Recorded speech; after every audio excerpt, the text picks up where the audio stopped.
Good evening, Pickens County. My name is Rick Tate. I'm chairman of the Pickens County GOP, and this will be the final in our series of town halls leading up to our June 9th primary here in Pickens County. Tonight, we're doing the Easley Area House Seat, District 5. But before we get started, as always, we'll begin with a prayer. Dear Lord, please bless our country and heal our bodies and our economy. Bless all those tuning in to watch or participating here tonight, at home and here in the building. And Lord, remind us to be kind to one another. And remember that although some of us have different paths to get where we're going, our goals are the same, to have a better community. And I would like to remind myself and others, God, if you would help me to remind me to keep your commandment. Love one another even as you have loved us. In Jesus' name I pray. Amen.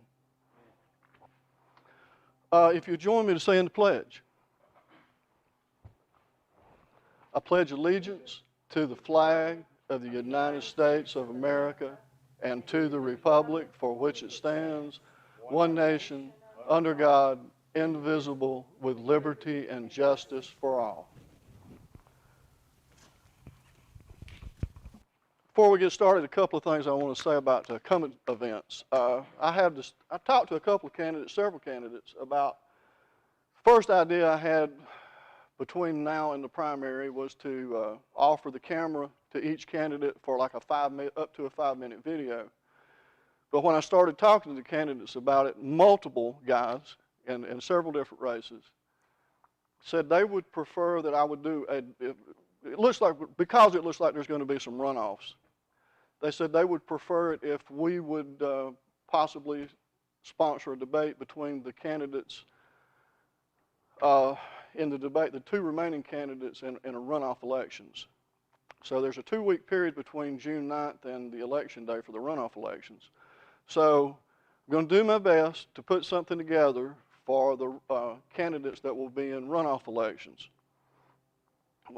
I don't have a date or any firm plans on that yet, but we will be working on that to try to put it together, and as soon as we got more details, we'll get it to you. I'd like to welcome Mr. Cox and Mr. Quinn for coming tonight. I had a conversation with Representative Collins. It was very cordial, very friendly conversation, and he respectfully declined not to come tonight. His reasons are his own, and I will let him explain his stuff. It's not up to me to put words in his mouth or try to repeat what he told me. It would only be fair for him to tell you himself when the time comes or if you ask him. He was kind enough to tell me that him not being here tonight had nothing to do with me personally, which I appreciate, Neil. Now, as to what we're doing tonight, here's the rules. Here are the rules. Each candidate gets 1.5 minutes to introduce themselves to you in an opening statement, and then we'll go to questions, and they will get 1.5 minutes each to answer their questions. And the only other thing you need to know besides that is when we get to the end, I have no idea who's going to end up going first right now in their closing statements, but whoever goes first, once they've spoken, if the other person says something directly to them by name, or the other candidate feels like they need to respond to something they said about them, they will get a chance to respond. Seems only fair to me. One last thing before we start. You see me standing up here in front of the camera and doing this quite often, and I appreciate you putting up with me and in tuning in. But this wouldn't happen without other people that you never see standing in front of the camera. They do a lot more than I do, to tell you the truth. John Schaefer is a retired veteran, disabled veteran, who suffers from myasthenia gravis. And it's physically demanding on him to do this. He has to go home and take a nap after he sets this stuff up. So, John, thank you for making the effort and doing this. Gilda Hendricks is here tonight. She's our first vice chair. She's our timekeeper. Steve Haney has also participated as our timekeeper. Without their support and help, these things would not happen. So thank you very much, all of you. So with all that said, I'm going to go over here and sit down, and we will start this with the questions that have been, oh, one last thing. All these questions were sent in by you folks in Pickens County. None of them are mine. Well, a couple of mine in the beginning from the GOP will be mine, but all these questions I'm going to read are from voters here in Pickens County. And it's just like, no different than when we do these things in live and we pass a microphone around the room. Same thing, only virtual. You sent your questions in, I'm going to read them for you. That's the only difference. So here we go. David, if you would like to start with your opening remarks.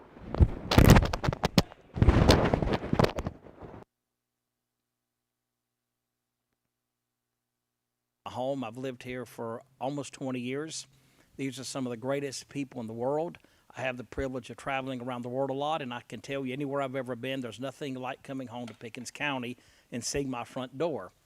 So we love these people, and we want to represent them, and we want them to know that we care about them. I have a lovely wife named Lorraine.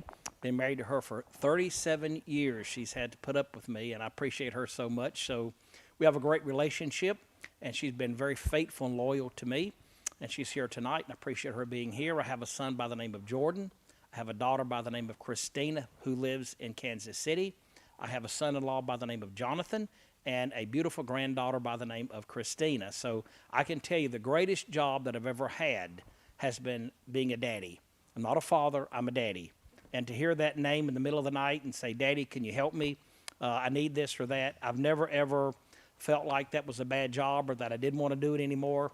I'm a proud father and I'm a proud husband, so I appreciate my family and love them so much. I pastored for 37 years in South Carolina, and I've had a wonderful ministry. I've met a lot of powerful, great people, and it's been what I felt God had called me to do, and so I do that with great respect and honor. I'm a businessman in the community, and it's just a privilege to be able to have the heart and passion to want to continue to help people. We need representation. Thank you for letting me share this with you. Alan? Okay, thank you for the venue tonight. I'm Alan Quinn. I'm from Easley, Pickens County native.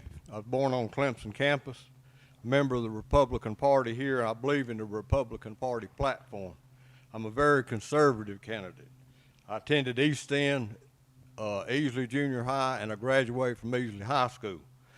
I have a degree in business administration. I served 10 years in U.S. Army in the leadership positions, mostly overseas. I retired from Duke Power after 30 years. I worked in management and leadership positions there. I worked with a youth group, or two youth groups, for 16 years in South Carolina at the local, the state, and the national level.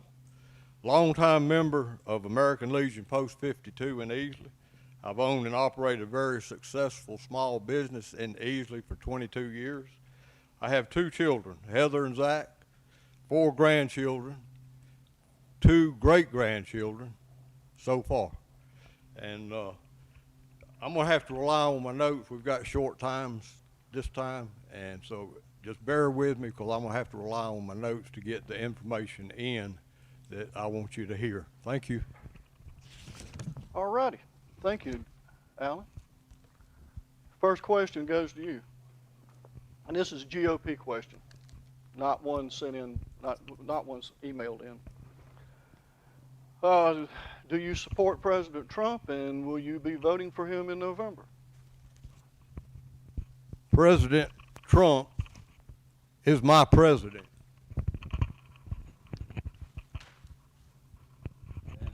Before the coronavirus, he had accomplished so much more than all of his recent predecessors in recent times. Lowest unemployment rate in 50 years for all, young people, women, African Americans, Latinos, and more.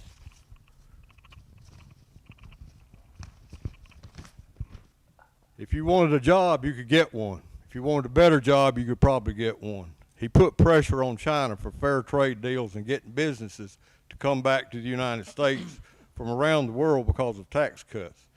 Now he will probably work on reshoring many companies from China, so they can't hold us hostage for essential goods like they are now. He cut off travel early from China, which helped enormously with the coronavirus. And he has my ultimate respect. I will vote for him again, and I will campaign for him to be our next president of the United States. Thank you, Alan. And let Gilda reset her clock. There you go. Start it. You're right. It's your turn now, David. Okay, thank you for that question. It's obvious that Trump has made a tremendous impact on the Republican Party and this country, the great United States. I'm proud to call him my president. I will be voting for him in the next election. I would say that he has done a tremendous job for our economy. He has stood up for the churches, the Christian rights, and I think that has been something that we've lacked in the last predecessor. And I've often told pastors and leaders that if we don't get the right guy in here, a lot of our civil liberties are going to go away. And I see the melting of our rights as church leaders and Christians dissolving because there's so many people across the world who just don't appreciate what the church has done in the last several thousand years. And I just say that I appreciate his stand that he's taken for the Christians. I appreciate what he's done in our economy.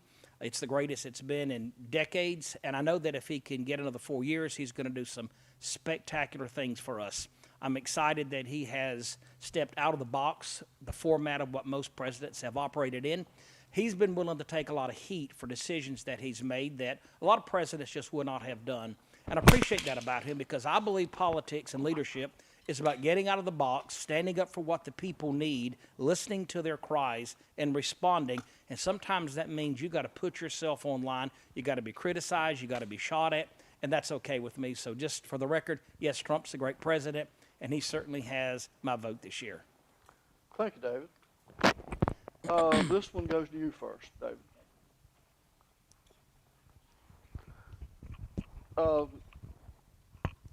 Another Republican Party question. Okay, Gilda, you ready? Okay, the platform, the Republican Party platform. Can you give us two things in the party platform that you would work towards implementing, putting into place, promoting, pushing in Columbia if you were elected?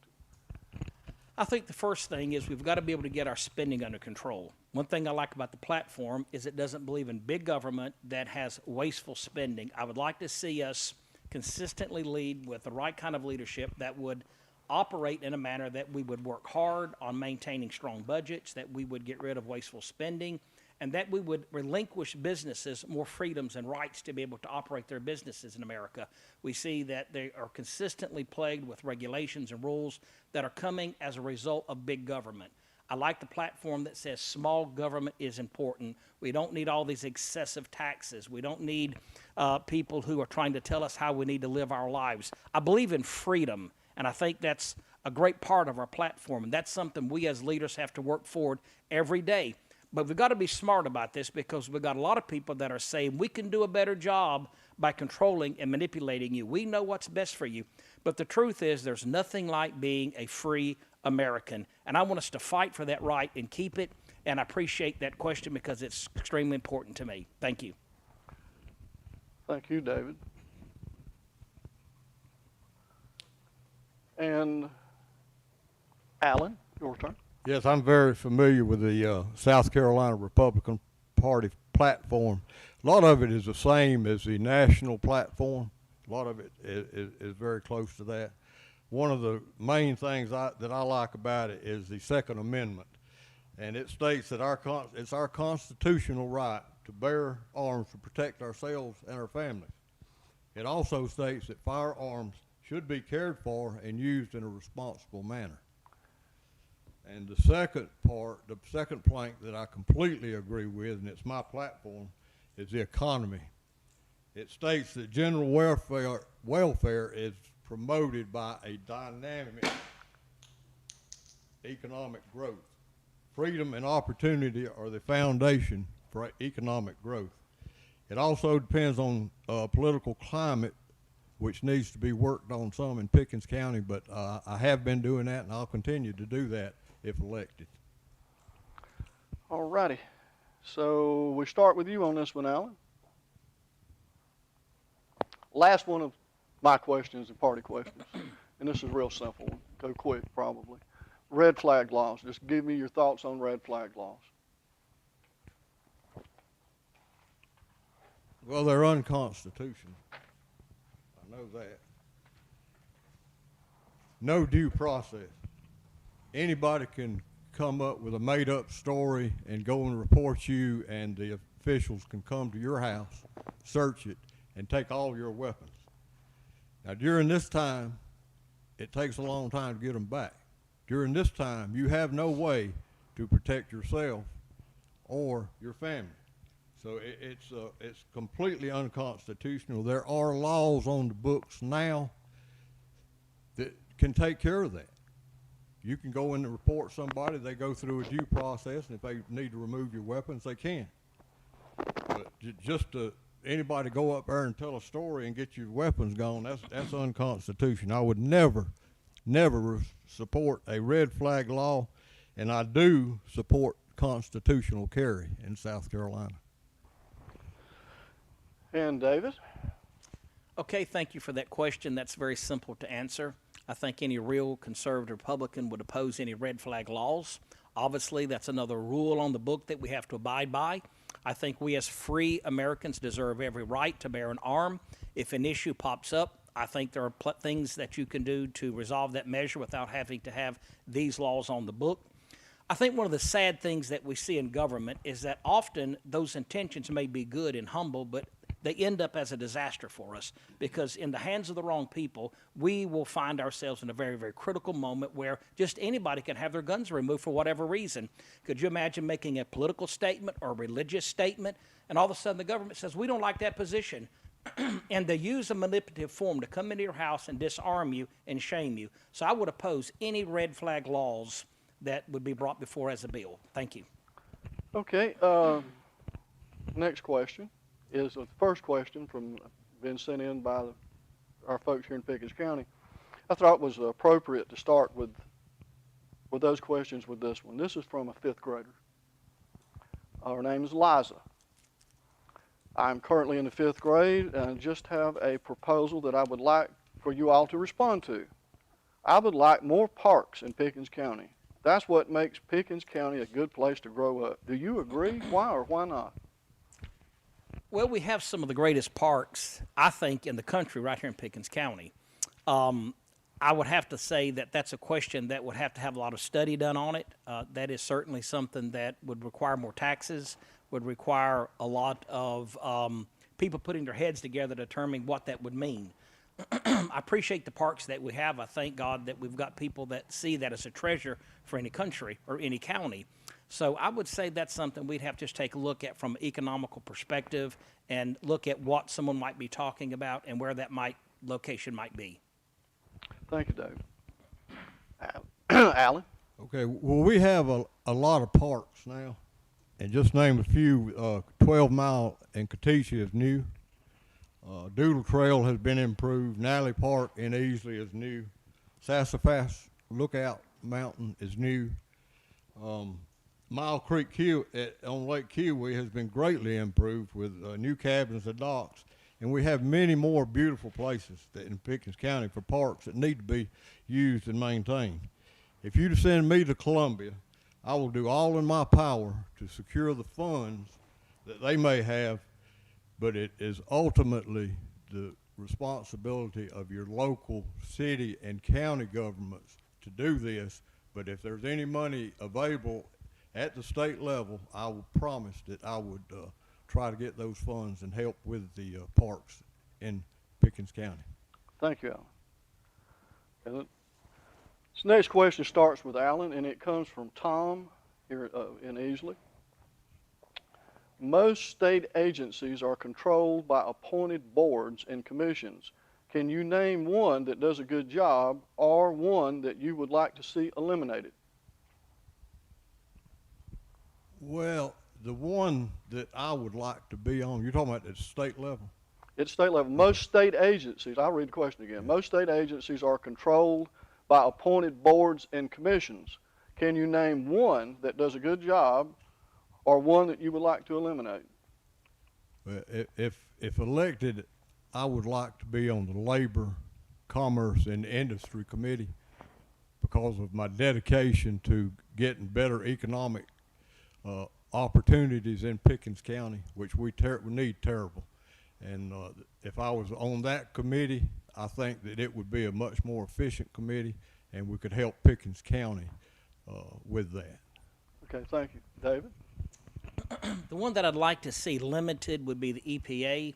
I think sometimes the environmental control guidance in Columbia takes a little too far on some issues with contractors and developers. My experience has been that they do serve a purpose, but sometimes they can have a little further outreach than we need when it comes down to developing and operating businesses in our community. I think that role does have a purpose, but to have such power and authority, I'd like to see that limited to some degree. I think the DOT needs some setbacks on it. I think they're a little bit out of control on spending our money. I'd like to see a reorganization of that where we can have a better oversight over that program. Thank you, David.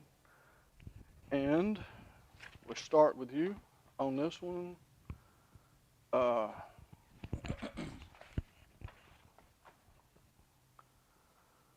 This is from Ellen in Liberty. Do you believe that South Carolina's method of the legislature electing judges is good, or should it be changed? I think it's like all programs, when you have people in power, there's a tendency to abuse it. I think that the current system is okay. It certainly is something that I've seen in the past that has probably had a little bit of abuse to it. I don't know that changing it would be any better. I think sometimes you're still going to have some power struggles there where people are going to politicize it and still push the people in that they choose and they want as a judge. So I would say that the current system is okay. It's not great. I don't know that changing it's going to make it any better because people have a tendency to just do power grabs on it, and you'll still have problems with people manipulating the system. So I'd say the school's still out on that one. I think it's okay to be the system that it is currently. Alan? No.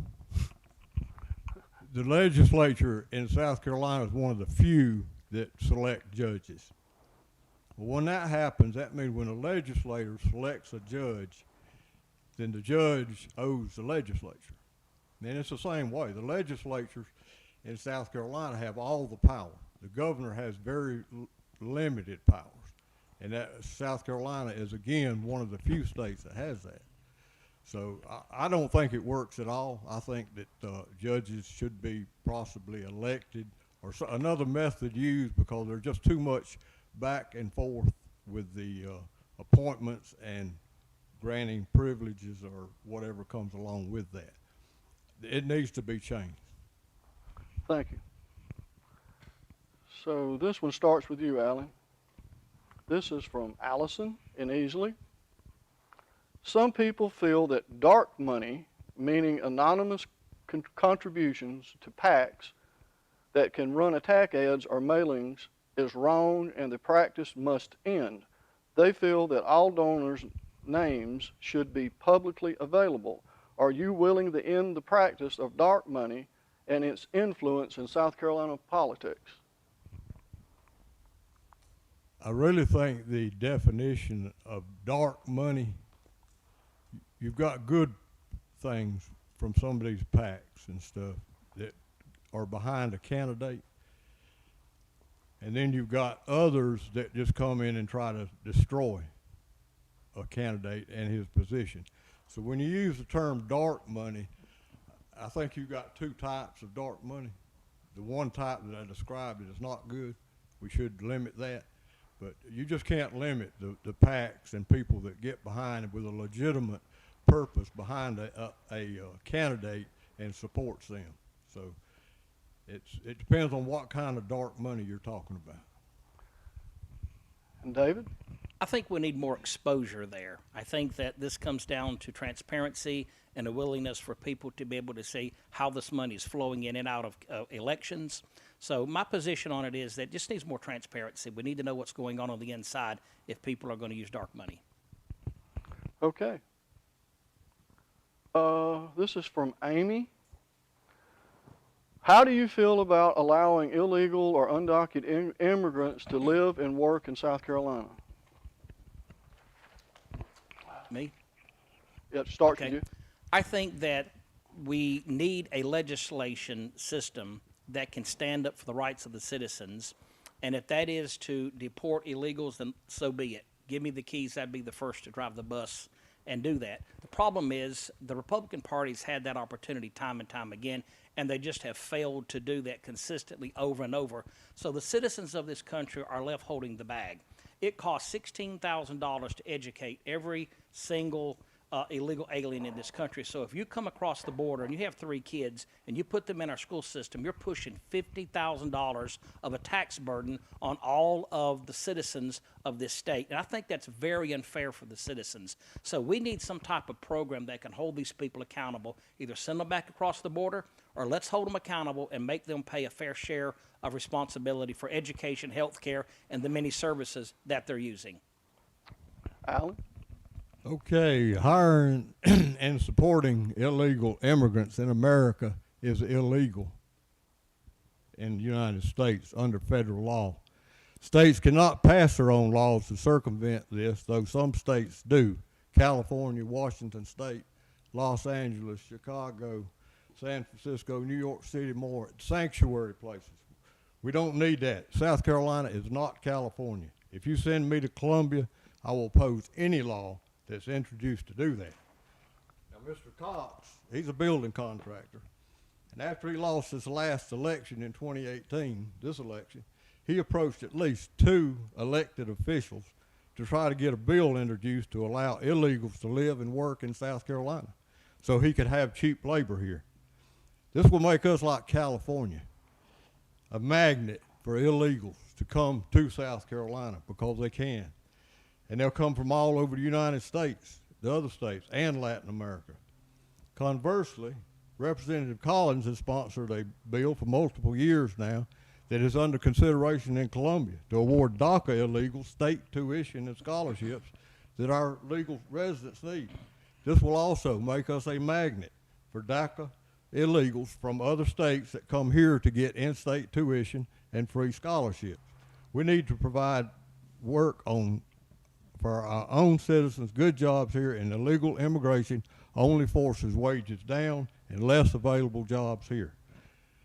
I think both of you gentlemen are in the wrong debate stage on this. This is a plank for the Democratic Party, not the Republican Party, and illegal is illegal, period.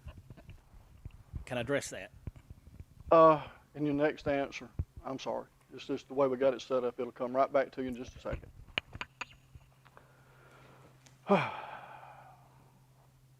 Okay, Alan, this one is yours.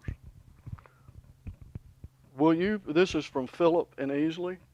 Will you pledge to District 5 to work to have a bill for South Carolina constitutional carry, using the Second Amendment as our permit brought to vote in the South Carolina legislature, and then pledge to vote in favor? In other words, will you push to get that voted on, and then will you vote for it?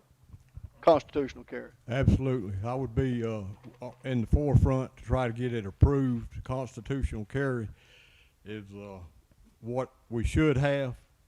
CWP is an infringement on our Second Amendment rights, as far as I'm concerned. Now, constitutional carry, that means you can carry one on your side or you can carry one concealed. You don't have to have a CWP. Now, you can have a CWP if you want to go to another state so that you can carry there, and that's part of that constitutional carry law. I completely support that. Representative Neil Collins has voted against it 3 times, and if I go to Columbia next year, I'm going to be on the forefront, and I think we get it passed. David? Okay, when can I answer the question about the illegal immigration? Right now it's your minute and a half. Okay, let's think about it this way. There are probably an estimated 20 million people in this country who are illegal, who have come across our borders illegally. And people say, well, they shouldn't get anything from the federal government. They are. Every time one comes into a school district and says, put my kid in the school, it's unchallenged. They go in, and you as a citizen of this county have to foot that $16,000 bill. If they have a car wreck or give birth to a child, or for whatever reason, they go to a hospital, they get the same treatment that you get. And the problem with that is it is overwhelming our financial budget in this country, and we cannot afford to allow people to take advantage of the citizens of this country. What I proposed is holding them accountable. Now, we can send them back. I'm for that. But if we're not going to send them back, and remember, the Republican Party of this state and Washington did not take a vote to send them back across the border. Now, if you're not going to do that, that's fine. What is second best for the citizens of this country? Don't let yourself get taken advantage of. Stand up and declare that two things happen. Number one, they be held accountable for the expenses that they're causing upon the burden of this county, and also for the fact that they're undocumented. Can you imagine some hundreds of thousands of illegals that are in this state that are not paying any taxes, that are completely undocumented? We don't know who they are. We don't know where they live. There are no social security numbers. There's no fingerprints. And I just think that's unfair for the citizens of this country. It has nothing to do with my business. It has everything to do for what is right for the citizens of this state. You need to stand up to your representative and say, no more. Are we going to educate these people? Are we going to provide health care for these people without some sense of accountability? Thank you. Thank you, David. And I'm sure there'll be another Second Amendment question in here somewhere. Okay, this is from Alex. We start with you this time, David. In country areas, rural, I always have had trouble getting that word to come off my tongue right, rural. In rural areas of our country, high-speed internet service is spotty. With more student e-learning and some having to work from home, this is now an essential service in 2020. Do you have any ideas how the state and utility companies can work together to push high-speed internet access out into these country remote areas? Well, I think they're already working with 5G. I think that's going to help in some areas. I know there's a lot of opposition to that, but that's coming. I don't know that we can stop it. I think that is one of the programs that you're going to see that's going to help change some of that. I think there are also programs that we need to sit down with leaders of our community and determine what would work and how we go about resolving that. I do know in the Dacusville area, many areas you do have very, very poor service, but there are ways of fixing that. We just got to put the right teams together to figure out how we can resolve that.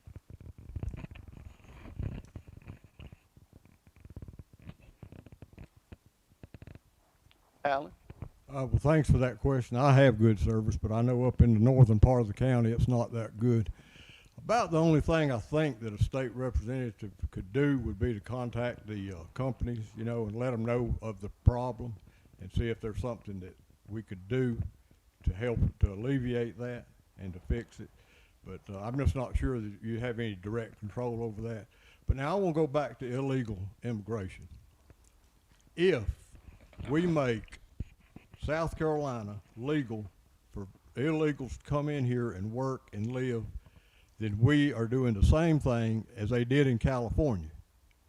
We become a magnet. All the people that are coming across the border, and many of them in these other states where we don't make it illegal, are going to come to South Carolina.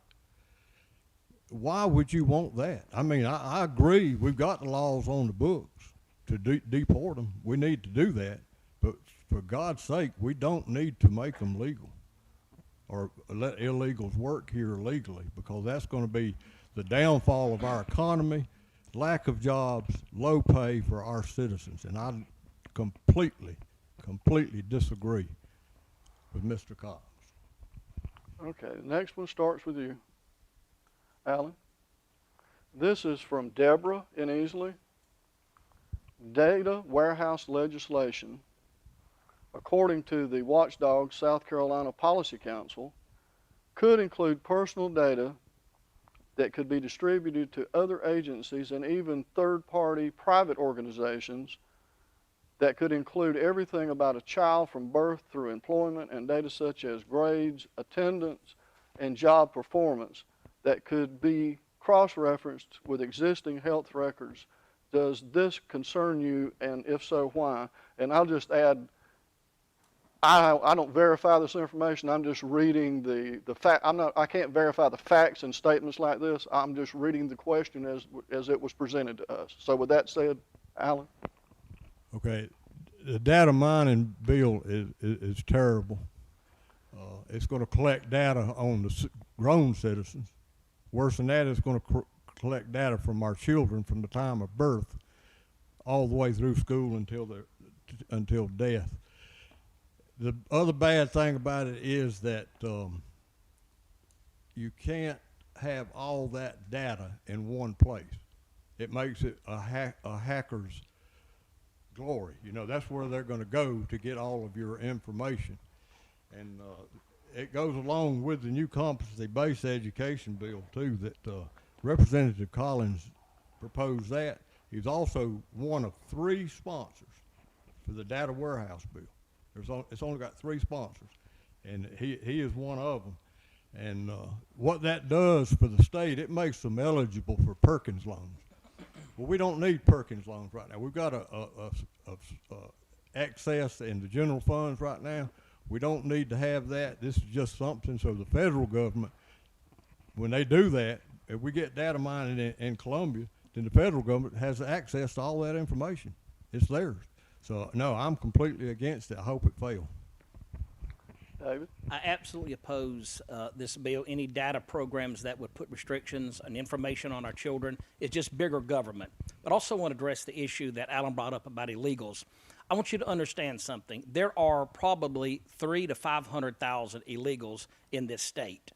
And think about it. If you're married and you got 3 kids, how are you feeding your families? 3 ways. Number 1, you're selling drugs, you're stealing, or you're working for cash. All 3 ways cost the citizens of this county a lot. I'm proposing in this bill, and all I said was we need to hold these people accountable. This would cut crime. It would make them give us a fingerprint. It would force them to be able to pay some sort of income tax to the state to cover the cost in which they're occurring. And I know that that could be a magnet, but I think other states should take a look at holding illegals accountable. Because why should we pay the bills for these people? Why should we pay a higher increase on property taxes, car taxes, all of these issues that hundreds of thousands of people in this state are costing us? We need to take a look at that and figure out a way how we're going to hold them accountable. We just can't let these people off the hook. This has been going on for 30 years. And you know what? In another 30 years, your political leaders are going to say, send them back across the border. And you know what's going to happen? It's not going to happen. They have had every opportunity to do it. They have not done it. What is second best for us? Let's hold these people accountable, not give them citizenship, don't give them right to votes, but my gracious, make them pay something into the system. Thank you. Thank you. Get this one. Start with you this time, Dave. This is from John L. Thinking about your own character traits, both positive and negative, what would you say are your best positive traits, character traits, and your worst character trait? Or not traits, trait. My best traits are I'm a visionary and I'm a risk taker. I believe that to change things, to move the ball forward, you've got to be a visionary on where you want to go. I don't see life in a 24-hour period. I see it in a year, 2, 3, 5-year period. I like long-term plans.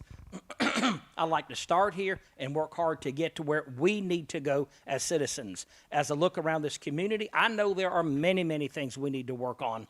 At education, our economy, and the list goes on and on and on. But I'm a visionary, and I can plan, and I can lead, and I can overcome very, very difficult times. And together, we can make great things with the right kind of leadership.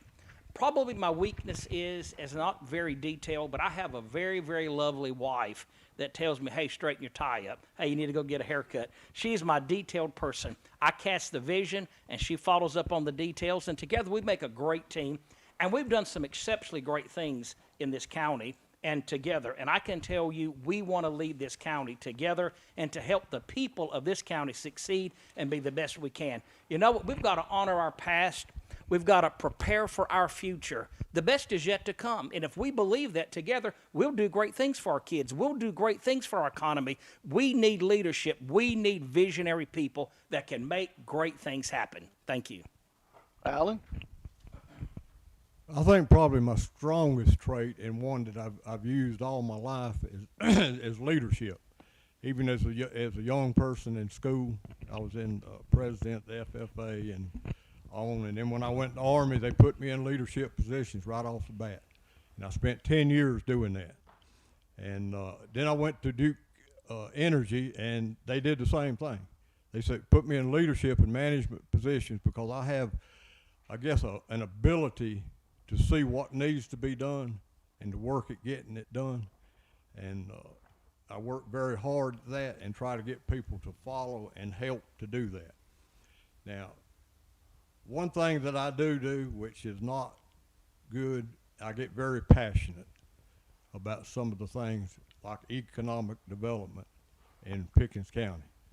County administrator, I was up there talking to him not long ago, and he said, well, we're hear the same old tune. I said, yep, gonna say the same old tune because I'm very passionate about this and I want to see it happen.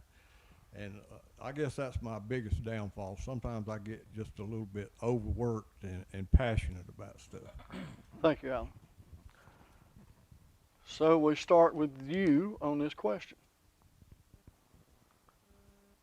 This is from David in Easley. Please tell us if you would vote to enforce a forced COVID-19 vaccine or any other vaccine on people that believe that it is against their rights or could harm their health once our government finds a new vaccine. It should not be mandatory. I've got mixed feelings about vaccines. They bring young kids in the doctor's office and they want to give them several vaccines at the same time, and we just don't know what the results are of that. And when I first went in the Army, the flu was coming out and they came out with a flu shot. They gave me that flu shot and I was in the hospital for 3 days. And so making it mandatory, no. I think it needs to be tested. People that are willing to get it, get it. If it works out and people see it's not doesn't have a bad effect, then they can go ahead and get the vaccine. But no government control. We've got to get out of letting the government control everything that we do. And that would be your turn, David. Well, I think that any forcing of the government upon any rights of American citizens, any more than what we have, would be absurd. We cannot be forced to take any vaccine as a nation. We have to be free and make that choice ourselves. If people choose to take it, that's their right, but certainly not a mandatory vaccine in any form or fashion on any vaccines. This is just bigger government control who wants to be able to manipulate its people and cause us to come under the umbrella of progressive thinking. It's my idea that, hey, you're free to do what you want to do. As for me, I probably wouldn't take it, and I'd recommend a lot of my family members not to take it. I think that COVID-19 is real. It has killed a lot of people, but so has a lot of other diseases. And I think what you're going to see in the future is more regulations on vaccines on our children and even adults. I think there's going to come a time when you're going to be absolutely forced into being chipped with these issues, and we know how that turns out. We do not need to give the government any more control than what they have. And as the citizens of this county, we've got to stand up and we've got to unite together. And I can tell you this, if you think you're going to operate individually against the government, it's going to be very, very difficult. We do better as a team. We do better as coming together under one umbrella as a conservative voice, standing up against the government and saying no more intrusion upon our rights. We can do that. We have the leadership here to make that happen, and I want to represent you in Columbia and lead that way. Thank you so much. Thank you. Now, we start with you with this one, David. This is from Melvin in Easley. On May 12th, the House of Representatives voted to table an amendment put forth by Representative Magnuson to provide security measures to protect private information dealing with DHEC's initiative to collect testing, vaccination, and insulate patient confidentiality. Why would you or would not you potentially allow DHEC to share private information with other outside sources? I think their intentions are very clear. I think they're trying to make a mark that says that, hey, this will help resolve and control diseases throughout our country. But again, that is an intrusion upon our rights. That's another way the government and progressive thinkers have of lassoing us in to fall under their umbrella and lead us around. We have to say no to these measures.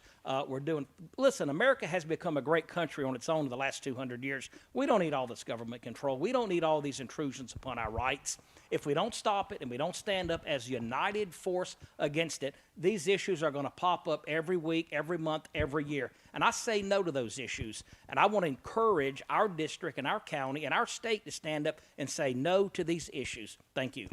Thank you, David. Alan? Yes, that amendment was up last week, I think, and it was defeated. I would have voted for it. Josiah Magnuson was trying to protect us from government overreach and getting too much information on us. And the rest of them didn't go along with him. But I would have. I'd have voted to say no or yes to his amendment and then let it go on through. But that didn't happen. So if I go down there and it comes up again, then I will vote in favor of that type of an amendment. Okay. This starts with you. And I think this is a important question. It comes from Steve in Easley. I don't think this has got out into the public domain too much. I don't think it's been covered by the newspapers or anything, but I think it's interesting to me anyway. A few years ago, the school district of Pickens County began paying for resource officers from its own budget. In 2019, the state began paying for resource officers in schools that did not already have them. The state will now not pay for our resource officers that our school district had already hired before the state passed the law. So in essence, what we've got going on now is Pickens County School Board got ahead of the curve and went ahead and I'm adding to the question now, explaining a little bit, because I've talked to a couple of school board members to verify the information on this one. Pickens County School Board got ahead of the curve and went ahead and paid for out of their budget all but one resource officers and put officers in all our schools here in Pickens County. After that, the state passed a law making it mandatory that they do it. But because we had already did it here in Pickens County, they won't pay it now. We got grandfathered out, so to speak, or whatever. Now, like in counties like Anderson and Greenville, they're getting their resource officers paid for, while Pickens County is not, because I just explained it. So, David, you want to take that one first? How would you handle that in Columbia? Well, I think that we have to be fair to all the counties. I don't know what law was passed with the school board that would cause that to happen. I think we have to go back and try to make that retroactive. I don't know that it can be, but it seems to be unfair and unjust. Hopefully there's some leaders in our county that can go back and straighten that out. Al? Well, fair is fair, and that's not fair. I would be on the front lines talking to the people down there and asking them why. I would get the other counties that are in the same situation with me as a pack to go and talk to the people and convince them that just because we took proactive measures before they passed their law doesn't mean that we shouldn't get the funds that the other counties are getting. Again, I would be on the front line of doing that and telling them fair is fair, counties are equal, and they need to pay our resource officers also. Thank you, Al. This will be the last question before we go to closing remarks. Before this, we talked about we'd try to keep this at about an hour or less. And this one's from Amy. Well-intentioned education and business leaders backed by wealthy foundations sold state lawmakers in the state of Maine and in Washington state on a largely untested theory of education change called competency-based education, also known as proficiency-based education or personalized learning. It failed miserably in both states, wasting millions of tax dollars, frustrating students, parents, teachers, and administrators. Do you support CBE or a more traditional mode of education? I think we'll start with you, Alan. Okay, that's one of my favorites. The state is currently considering an education bill. It's got some good things in it. It's got pay raises for teachers, and it's probably not going to pass this year, but it also eliminates many unnecessary tests that are required, and a lot of those are by computer that were introduced with Common Core and career-ready curriculums. I'm a supporter of a more traditional type of education, and I don't believe we should try something new just to see if it works. By traditional, I don't mean subjects I was taught in school, but to teach the strong basics, and as people progress, then let them work. Most important is to get computers used less and have much more interaction between the students and their teachers. Now, the bottom line is this: computers don't inspire, teachers do. New competency-based education CBE bill that Representative Collins is sponsoring in Columbia does just this. It's computer-based and guides our students into fields they may not be interested in pursuing, and along with the data warehouse bill, he and 2 other sponsors, they will control your children's information and their future. Washington State and Maine tried it and reported it miserably failed in their states. Why should we try something new if it has already failed, like Common Core? David, your turn. I certainly support a more traditional method of educating our kids. Governmental education started almost 30 years ago, and we have seen our school systems consistently degenerate.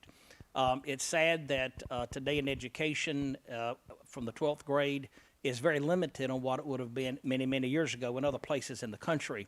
So we see we've got a lot of work to do there.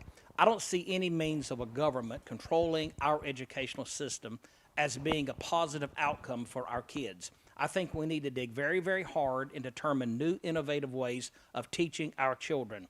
One thing I would say as a businessman is we need to prepare these kids for life skills. They need to make sure that they've got that ability to get out here and work and lead and take responsibility. I want to see our educational system raise up leaders who are willing to take the challenges of tomorrow and say, hey, here am I. I'm going to lead the way.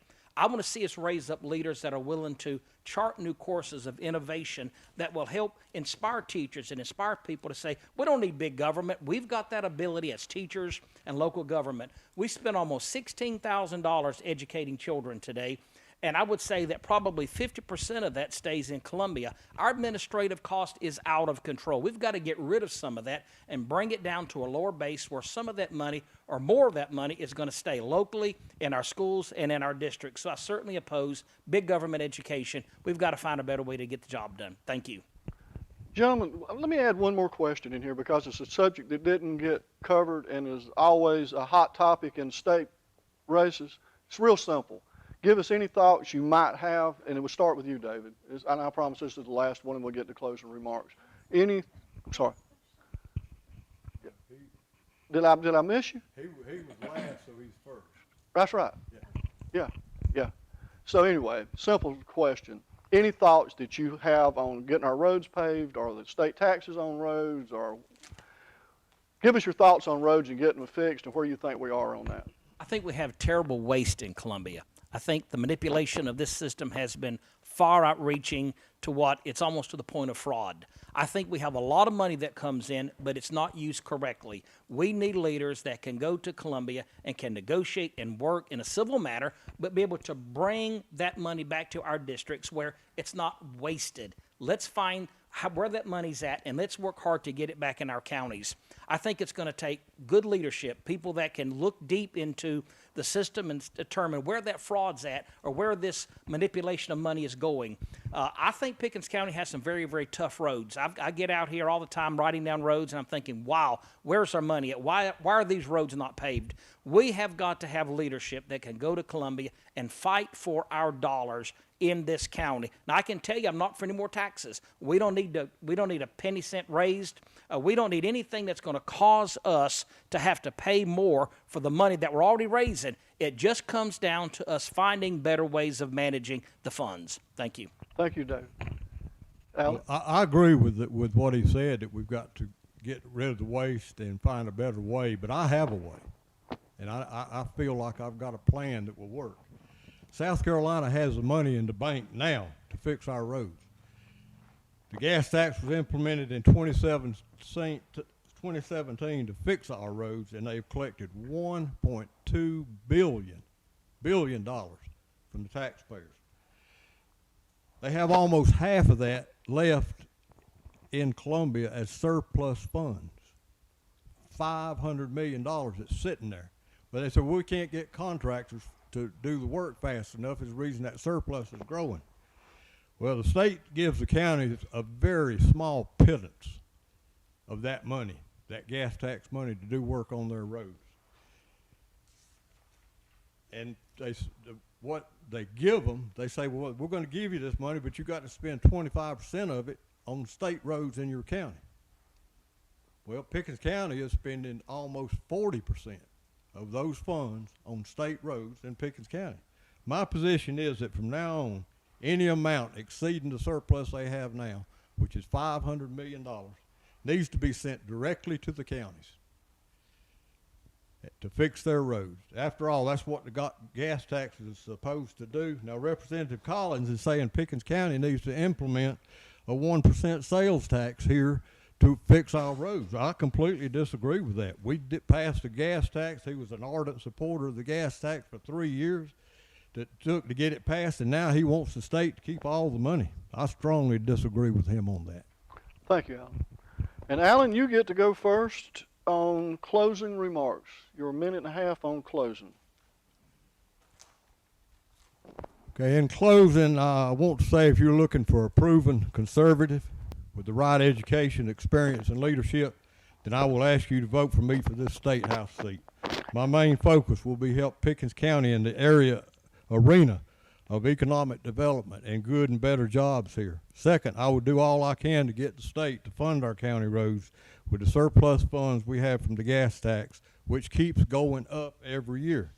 We don't need an additional 1% sales tax in Pickens County to do that. I'm pro-life. I'm pro-Second Amendment, pro-traditional education, no new taxes, require accountability at SCDOT, pro-new jobs in Pickens County. And I believe we need to finish the border wall as soon as possible. Now, this is a very important election in Pickens County. Many progressives have been elected in Pickens County in recent years. We need to turn that around this election. As your representative in Columbia for House District 5, I will represent Easley and Pickens County, not Columbia, South Carolina. Help me make Pickens County great again. I hope you'll give me your vote June the 9th. Thank you. And David? Thank you for this forum. I appreciate the opportunity to address our district. Let me say that in my closing remarks, I'm a Christian, I'm a churchgoer, I'm a God-fearing man, and I believe that the Bible says a good man's steps are ordered by the Lord. I said that to say this. I think that Columbia needs to return back to some sense of morality. We need to have an understanding and fear of God that makes us respect the Bible and understand that we are accountable not to other politicians but to the people. District 5 has some of the greatest people that you're going to find anywhere in the country. Pickens County is a place I want to live and die. I have no ambition to move to be anywhere else. But as a successful businessman, I want to spend the rest of my life helping our people because I see people in this district that are hurting. I see poverty. I see pain. I see a massive problem with opioids in our county. Thousands of people have died in this county simply because we haven't taken the time to address that issue in a manner that would run these drug lords out of our county. And I want to pledge to you as your next representative, if you vote for me, that I will work very, very hard to make sure that I end this abuse of opioids against our people. I will work hard to build this economy. I have a very, very successful track record in business, and I believe I'm the guy that can help lead this county into great success. I appreciate your vote on June the 9th. Thank you so much. Thank you, David. And thank you, Alan, both of you, for coming tonight and participating in this forum. I do hope that this was helpful to any of you watching in how you'd like to cast your vote on June 9th. I would remind you that a law was passed about a week and a half ago now maybe, that everybody is eligible to vote absentee in just the June primary. If you need help with that, call the Pickens County Board of Elections Commission. Easy to find. Just look it up and give them a call. They'll give you any information that you need. Or you can go to their website. But I do hope you found this helpful in informing you on how you'd like to vote on June 9th. That is our goal here, to try to get as many of the Republican candidates in Pickens County to come before the camera and speak to you directly. With that, we'll say good evening, and as soon as we get some information together about what we'll do with the runoff candidates, we will be posting that on our social media platforms and sending out emails on it. So thank you for joining us.